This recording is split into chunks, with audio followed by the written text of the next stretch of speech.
Tom Reed adjusted his collar as he walked through the massive crystal doors of the Galactic Council chambers.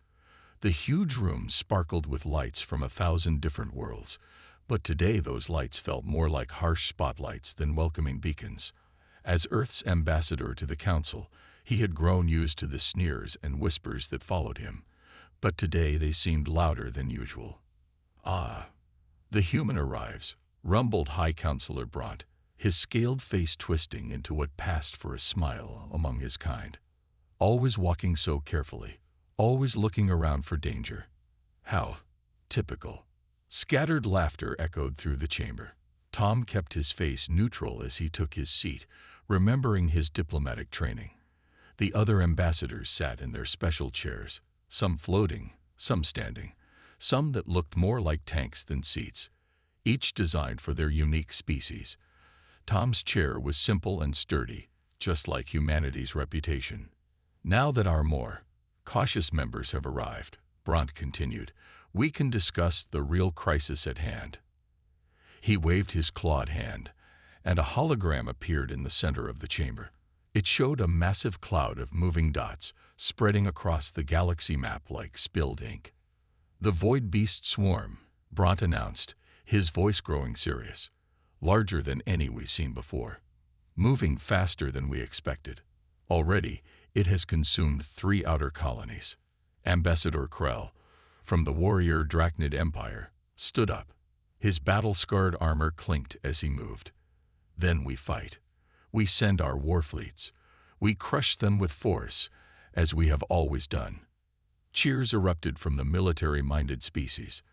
Tom noticed something interesting, though. Behind their brave words, he saw fear in their eyes. This swarm was different. Bigger. More dangerous. "The Drachnid Empire pledges 50 battleships," Krell shouted. "The Meridian Collective offers our new plasma cannons," called another voice. "The Stone Fathers will send our asteroid breaker ships." Tom waited until the shouting died down. Then he stood up, slowly and deliberately. The chamber grew quiet, probably expecting another cowardly human response. "Earth offers something different," he said, his voice calm but clear. "We offer our experience in evacuation and emergency management. We have studied past Void Beast attacks. We know their patterns. We can help save lives by—" "Running away?" interrupted Krell, triggering another wave of laughter. "Always the human solution. Face the enemy and die with honor. Don't flee like prey." Tom held his ground. "The Void Beasts aren't warriors, Counselor. They're a natural disaster. You don't fight a hurricane. You don't challenge an earthquake to a duel. You prepare. You evacuate. You survive." "Spoken like true cowards," Bront said, shaking his massive head. "The humans never change. Always hiding, always running, always playing it safe." Tom looked around the chamber, meeting the eyes of each council member. "We've survived every disaster that hit Earth, every plague, every war, every climate crisis. Not because we were the strongest or the bravest in your eyes, but because we learned to respect threats, to plan, to prepare." "And what good will your preparations do against a swarm this size?" demanded Krell. Before Tom could answer, the chamber's emergency lights flashed red. A junior officer rushed in, his forelegs stumbling in his hurry. "The swarm," he gasped. "It's changed direction, moving much faster than predicted. 3 more systems just went dark." Tom watched the council members' reactions. Behind their brave faces, he saw real fear now. This wasn't like their glorious battles of the past. This was something else. "The Human Emergency Response Fleet is already on standby," Tom said quietly. "Just say the word, and we'll help coordinate evacuations. No charge, no political conditions, just survival." High Counselor Bront looked at the updated hologram, at the massive swarm growing larger by the minute. For the first time, his mocking smile vanished. "We don't need your cowardly tactics," he said, but his voice lacked its usual certainty. "The combined might of the galaxy's greatest warrior races will handle this threat." Tom nodded and sat down. He knew what would happen next. He'd seen it before. The proud warriors would fight, and they would die, and eventually they would learn. He just hoped it wouldn't take too many deaths before they accepted help from the cowards who specialized in keeping people alive. He quietly sent a message to Captain Lisa Walker of the Human Emergency Response Fleet. Get ready. They'll need us soon. They just don't know it yet. Captain Lisa Walker stood on the bridge of the emergency response ship Hope, watching her crew prepare for what was coming. Unlike the warships of other species, the Hope didn't bristle with weapons. Instead, its hull was covered with docking ports, medical bays, and enormous cargo holds designed to carry thousands of refugees. "Status report," she called out, her voice calm despite the tension in the air. "All evacuation pods are ready, Captain," replied her first officer, Mike. "Emergency supplies loaded. Medical bays prepped. The rest of the fleet reports the same." Lisa nodded, studying the massive holographic display showing the void beast swarm's movement. The creatures looked like dark clouds in space, each one the size of a small moon. They moved together, consuming everything in their path: ships, stations, even small planets. Her screen lit up with an incoming message from Ambassador Reed. "Council still refusing our help. 3 more colonies just went silent." "Proud idiots," Lisa muttered. She opened a channel to her fleet. "All ships, move to standby positions near the outer colonies. Don't enter Council space yet. They haven't given permission. But be ready." The human fleet moved quietly into position, watching as the warrior races launched their attack. The Drachnid warships went in first, their weapons blazing. The void beasts barely noticed. For every beast they killed, 10 more appeared. The Stone Father's asteroid breakers tried next, hurling massive rocks at the swarm. The beasts simply split apart to avoid them, then reformed. "Captain," Mike called out, getting some strange readings. "The swarm's movement pattern. It's changing." Lisa leaned forward. "Show me." The display zoomed in, showing how the void beasts moved. They weren't just wandering randomly anymore. They were learning, adapting to the attacks, getting smarter. "Send this data to Dr. Miller at the research station," Lisa ordered. "He needs to see this right away." Before Mike could respond, emergency signals started flashing across their screens. The Drachnid fleet was in trouble. Their mighty warships, now looking tiny against the endless swarm, were being surrounded. "We're picking up distress calls," reported the communications officer. "The Drachnid ships, they're not running. They're trying to fight to the last ship." Lisa shook her head. "They'll all die for nothing." She opened a channel to Ambassador Reed. "Tom, we need permission to enter Council space now. There are 50,000 Drachnid crew members about to die out there." "Working on it," came the reply. "The Council is." "Wait.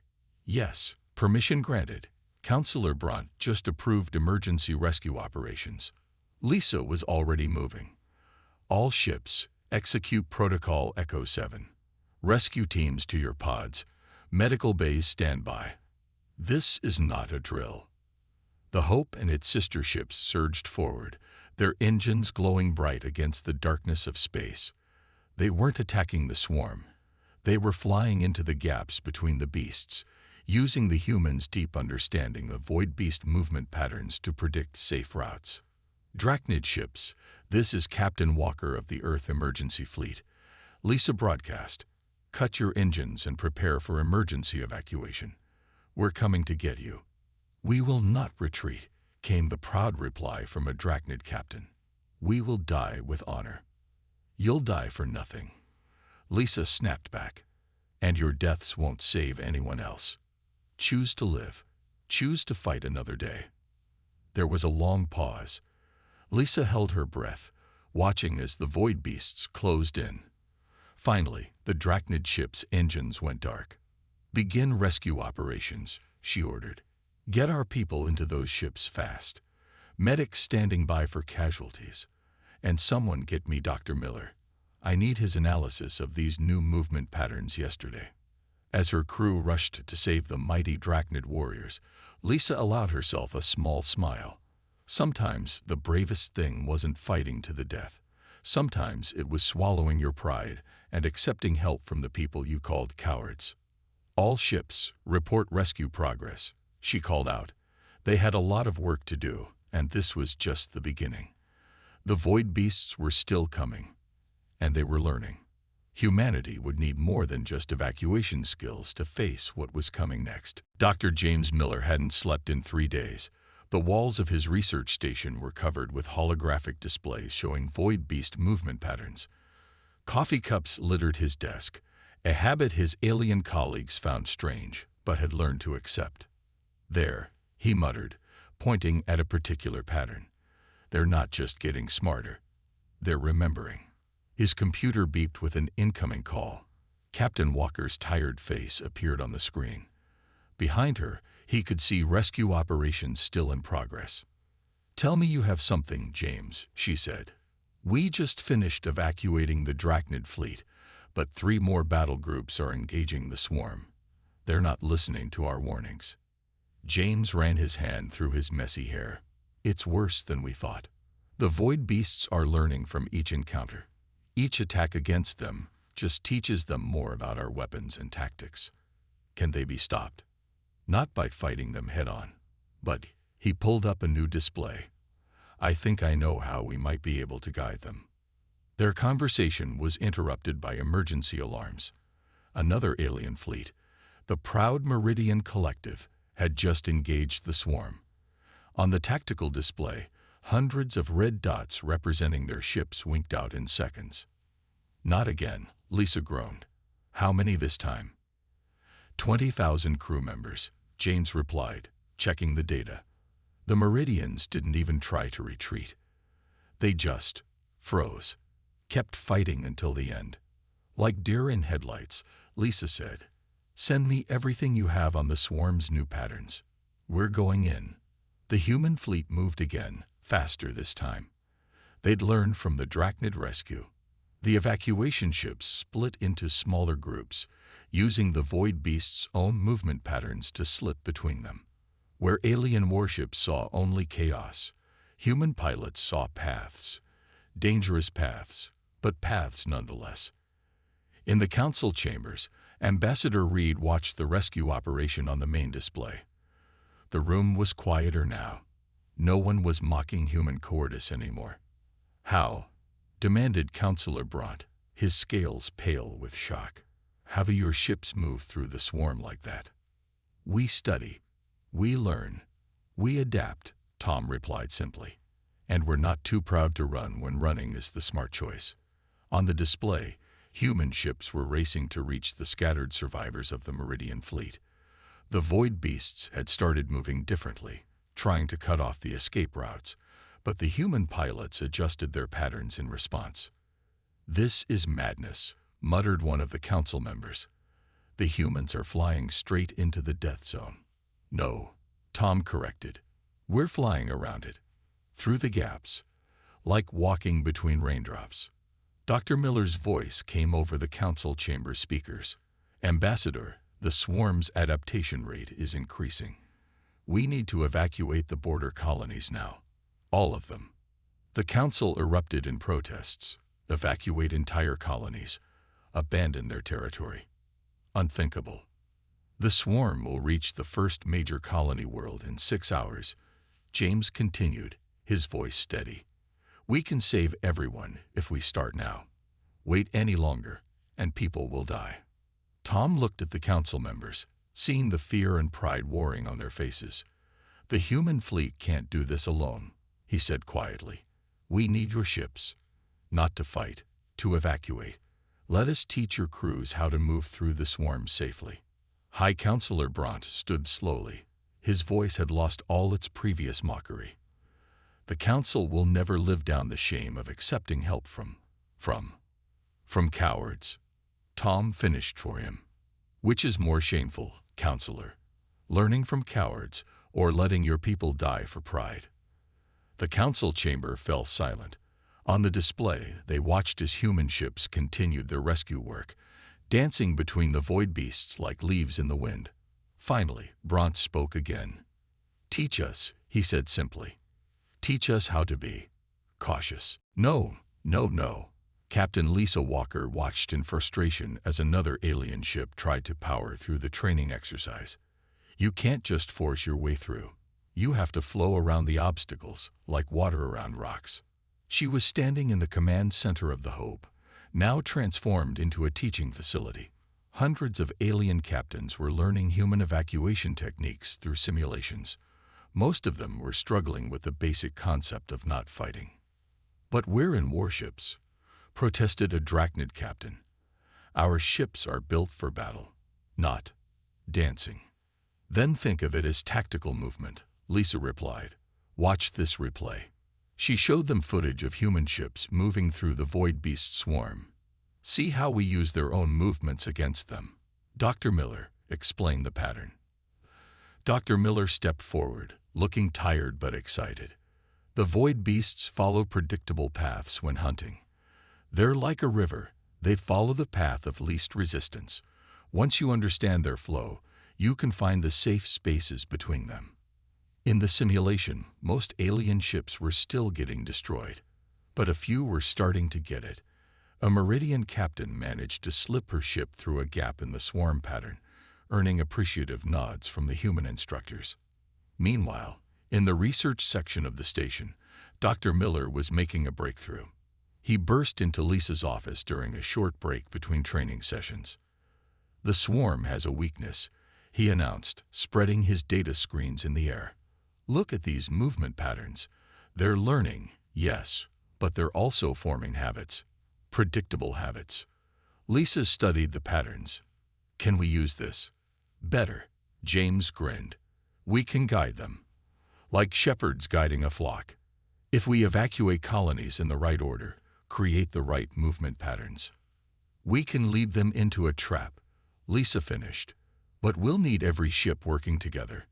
No lone heroes, no last stands." "The Council needs to see this," James said. In the Council chambers, Ambassador Reed was already working on that problem. The chamber was now filled with evacuation reports instead of battle plans. The mighty warrior races were learning to save lives instead of take them. "Another successful evacuation," Tom announced. "The colony on Rigel 6 is completely clear. No casualties." "Using human methods," grumbled Counselor Bront, but there was no real anger in his voice anymore, just tired acceptance. "Using effective methods," Tom corrected gently. "Methods any species could have developed if they'd focused on saving lives instead of glory." A junior officer rushed in with new data. The void beasts had changed course again, but this time, 3 different human-trained fleet groups managed to evacuate their assigned colonies before the swarm arrived. No shots fired. No lives lost. "It's working," Tom said quietly. "We're actually staying ahead of them now." His communicator buzzed with an urgent message from Dr. Miller. As Tom read it, his eyes widened. He looked up at the Council. "We may have found a way to end this," he announced. "But it will require something difficult from all of you, something harder than fighting." "What could be harder than retreating?" asked a Stone Father's representative. "Trusting each other completely," Tom replied. "Working together with perfect coordination. No individual glory. No heroic last stands. Just quiet, careful cooperation." The Council chamber grew quiet. On the main display, they could see the void beast swarm continuing its advance. But now, thanks to human evacuation techniques, it was consuming empty space, empty colonies, empty stations, finding no food, no energy to sustain itself. "Dr. Miller has a plan," Tom continued. "Captain Walker can implement it. But we need every ship, every fleet, every species working as one. Can you do it? Can you set aside pride and glory for long enough to save the galaxy?" The Council members looked at each other. Generations of rivalry and warfare hung in the air between them. But so did the reality of what they'd seen. Human cowardice, saving thousands of lives, while warrior courage only created martyrs. Finally, Bront spoke for them all. Tell us what you need us to do. Emergency signal from Outpost 7. The call jolted Captain Lisa Walker awake at her desk. They're reporting council members trapped during inspection. Lisa was moving before the message finished. Which council members? High Counselor Bront himself, Captain. He was checking evacuation protocols when the void beasts changed course unexpectedly. Of course it would be Bront, Lisa thought. The one who had mocked humans the most was now in need of their help. But there was no time for irony. The outpost's sensors showed the swarm approaching fast. All hands to stations, she ordered, running to the bridge. Get me Dr. Miller. James's tired face appeared on her screen. I see it. The swarm's learning faster now. They're targeting command centers. Can we reach the outpost in time? Not with normal routes. James pulled up a map. But there might be a way. It's risky. You'll have to pass closer to the void beasts than ever before. Lisa studied the route he suggested. It would take them right through the thinnest part of the swarm, with barely any room for error. One wrong move and the hope would be torn apart. Send the route to my helm, she decided, and contact Ambassador Reed. He needs to know we're trying this. In the council chambers, Tom Reed was already dealing with the crisis. The remaining council members were arguing about sending a military rescue mission. A battle fleet would never reach them in time, Tom insisted. The Hope is the only ship that can make it. You'll risk your best evacuation ship to save just a few lives, demanded one council member. Every life matters, Tom replied simply. That's what humans believe. That's why we're so careful with them. On the Hope, Lisa's crew moved with practiced precision. Months of rescue missions had made them experts at the impossible. The huge evacuation ship slipped between void beasts like a needle threading through fabric. Range to outpost? Lisa asked, her hands tight on the command rail. 3 minutes, Captain. But the swarm's closing in fast. Lisa opened a channel to the outpost. Counselor Bront, this is Captain Walker. Hold on. We're coming. Captain. Bront's voice crackled with static. I was wrong about humans. Save the apology for later, sir. Right now, I need you to follow our instructions exactly. The Hope threaded through another gap in the swarm. On the tactical display, the void beasts were trying to cut them off, but the ship kept finding paths between them. Dr. Miller's predicted patterns were holding true. 30 seconds to docking, called the helm officer. Swarm closing from 3 directions. Evacuation teams ready, Lisa ordered. The moment we dock, move fast. We'll have seconds, not minutes. The Hope's docking ports locked onto the outpost with a clang. Emergency teams rushed through, following the evacuation protocols that had saved thousands of lives already. Bront and his staff were hurried aboard, their eyes wide at the speed and efficiency of the human rescue team. Clear. All evacuees aboard. Break dock and execute exit pattern Delta, Lisa commanded. The Hope pulled away from the outpost just as the first void beasts reached it. The massive station crumpled in their grip. But the Hope was already weaving through another set of gaps, following the escape route James had plotted. Behind them, the void beasts tried to follow, but the ship's course made no sense to them. They couldn't predict where this prey would move next. Finally, they broke free of the swarm's range. In the ship's medical bay, Bront watched the tactical display in silence. I don't understand, he said finally. Your ship is unarmed. You had no way to fight back if something went wrong. How do you find the courage to attempt such rescues? Lisa smiled tiredly. Real courage isn't about not feeling fear, Counselor. It's about feeling it, respecting it, and still doing what needs to be done. We're not fearless, we're careful. And being careful has saved more lives than being fearless ever did. Bront nodded slowly.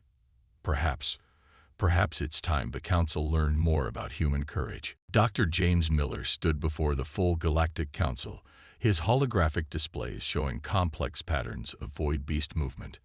The chamber was packed, not just with Council members, but with fleet commanders from every species. After the rescue of Counselor Bront, Everyone wanted to hear the human plan. The void beasts aren't just hunting anymore, James explained. They're following specific patterns, patterns we created through our evacuations. He zoomed in on one sector. Every time we evacuate a colony, we leave behind empty space. The swarm moves through these empty zones in predictable ways. They're like water flowing downhill, always taking the path of least resistance. Ambassador Tom Reed stepped forward, which means we can guide them, lead them exactly where we want them to go. Into a trap? Asked Bront, his recent rescue having given him a new respect for human strategies. Into a solution, James corrected. Captain Walker. Lisa's image appeared next to the hologram. She was on the bridge of the Hope, coordinating the combined fleet. We've spent months teaching your ships to move like us, to slip through the gaps in the swarm. Now it's time to use those skills for more than just evacuation. The display changed, showing a massive star system near the galaxy's edge. This is the Hollow Point system, Lisa continued. 3 dead stars creating a massive gravity well. If we can lead the swarm there, they'll be trapped, Bront finished, his eyes widening. But the gravitational forces in that system would destroy any ships that go in with them. That's why we're not going in, James said. We're going to lead them there, like shepherds herding dangerous animals. Every evacuation, every retreat, every movement of our ships will create a path leading to that system. Tom pulled up another display. We've mapped out evacuation routes for every remaining colony in the swarm's path. Each evacuation will need to be done in exact sequence with precise timing. One mistake, and the swarm might change course. It will require all of us working together, Lisa added. Every ship, every fleet, moving in perfect coordination. No lone actions, no heroic last stands, just careful, precise movement. The council chamber was quiet as they studied the plan. It was so different from their usual tactics. No glorious battles, no mighty weapons, just careful manipulation of the swarm's own instincts. How long will this take? Asked a Meridian commander. 3 weeks, James replied, if everything goes perfectly. And if it doesn't, then we adjust, we adapt, we try again. That's the human way. Bront stood up slowly. His recent experience had changed him. There was no mockery in his voice now. The council will need to vote on this plan. It means abandoning dozens of systems, at least temporarily, accepting that we can't fight this enemy directly. Sometimes the bravest choice is knowing when not to fight, Tom said quietly. The vote was quick and unanimous. After seeing human methods work time and time again, even the proudest warrior races were ready to try something different. The next 3 weeks were a masterpiece of coordination. Hundreds of ships moved in careful patterns, evacuating colonies in precise sequence. Every movement was calculated to guide the swarm toward Hollow Point. The void beasts followed the path of empty systems, drawn by the careful dance of retreating ships. When they tried to change course, the fleets adjusted, always staying just out of reach, always leading them toward the trap. On the Hope's bridge, Lisa watched the massive operation unfold. Status report. Swarm is maintaining course, Captain. 80% of them are now within the Hollow Point gravity well. No casualties in the fleet. She opened a channel to James. Your calculations were perfect. They're following the path exactly as you predicted. Not my calculations, James replied modestly. This is what happens when an entire galaxy learns to work together, when everyone puts survival ahead of pride. A cheer went up from the bridge crew as the last group of void beasts crossed the point of no return. The massive gravity well of Hollow Point would hold them forever, trapped in an endless dance around 3 dead stars. Send word to the council, Lisa ordered. Tell them the human plan worked. The galaxy is safe. She paused, then added with a small smile, and tell them it was all done without firing a single shot. 1 month after the Void Beast crisis, the Galactic Council chambers looked very different. Where weapon displays once hung, There were now screens showing evacuation routes and emergency protocols. The mighty warrior races had learned something valuable from the humans they once mocked. Tom Reed stood before the council, but this time there were no sneers or whispers. Every face showed respect. The kind of respect earned not through force, but through wisdom. "The last colonies are being resettled," he reported. "The void beasts remain contained within the Hollow Point system.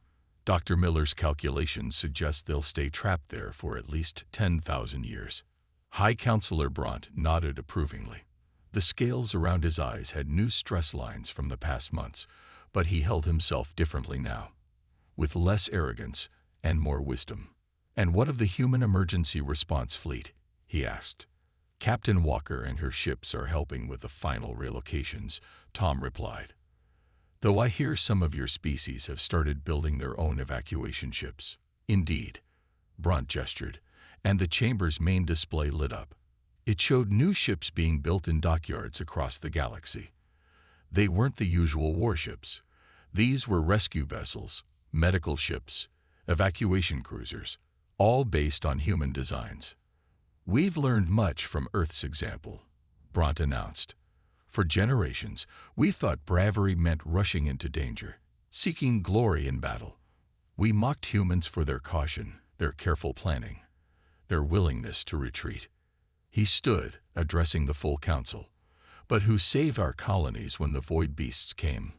Who rescued our trapped citizens? Who found a way to defeat an enemy that couldn't be defeated through force?" In the back of the chamber, Captain Lisa Walker and Dr. James Miller had slipped in quietly. They were supposed to receive medals today, though both had tried to decline. Their actions, they said, were just doing what needed to be done. "The humans showed us a different kind of courage," Bront continued. "The courage to wait, to plan, to put aside pride, and do what works. They taught us that true bravery isn't about not feeling fear. It's about feeling fear and still doing what must be done." The chamber's screens change, showing recordings from the crisis. Human ships dancing between void beasts to save trapped crews. Evacuation fleets moving in perfect formation, leading the swarm into its trap. Countless lives saved through careful planning and coordination. "Therefore," Bront announced, "the Council has voted to create a new position. Earth will lead the Galactic Emergency Response Division. All species will learn human methods of disaster management and evacuation protocols." Tom tried to protest, but Bront held up a hand. "You can't decline, Ambassador. We need this. The next crisis might not be void beasts, but something else will come. And when it does, we want to face it with human wisdom." Lisa and James were called forward to receive their medals. Neither made a long speech. That wasn't the human way. They simply promised to keep doing what humans had always done, facing challenges with careful thought and measured responses. As the ceremony ended, a junior council member approached Tom. "Is it true what they say?" she asked quietly. "That Earth faced so many disasters that you had to learn to be careful?" Tom smiled. "We faced our share, but it wasn't the disasters that made us careful. It was understanding that every life is precious. That sometimes the bravest thing you can do is stop, think, and find a better way." He looked around the chamber, at the newly installed emergency protocols and evacuation routes, at the proud warrior races learning to value caution alongside courage, at the galaxy finally understanding that wisdom often speaks softer than bravery. "We humans were never cowards," he said. "We just learned early that you don't have to be fearless to be brave. You just have to care enough to do things right." The council chambers, once a place of war planning and battle glory, had become something different, something better. A place where wisdom and caution were respected as much as courage and strength. And it all started because the cowardly humans dared to be careful.